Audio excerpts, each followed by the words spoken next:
सोपल साहेब 6 वेळा निवडून आले, 7 वेळा निवडून आले। आता या विधानसभेच्या वेळेत थोडं गाडी चुकली नाही तर मंत्रिमंडळात असते ते,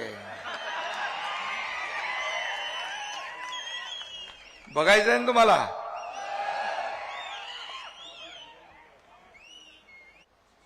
सोपल साहेबांचं गेल्या अनेक वर्षाचं या विधानसभेतलं काम आपण पाहिलेलं आहे। मी जवळून त्यांना अनुभवले। 2 वेळा ते विधानसभेत नव्हते, पण विधानसभेला देखील चुकल्यासारखं वाटायचं। सोपल साहेब अजात शत्रू आहे, सगळ्यांचा मित्र आहे।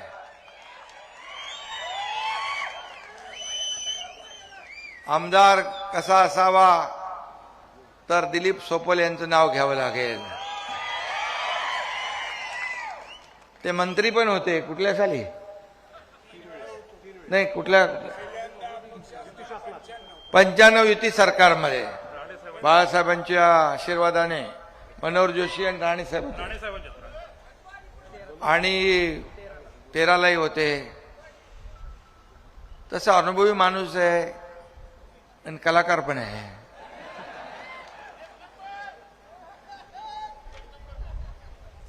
आणि म्हणून मी मुद्दाम या सभेला आलो। शेवटी बघा,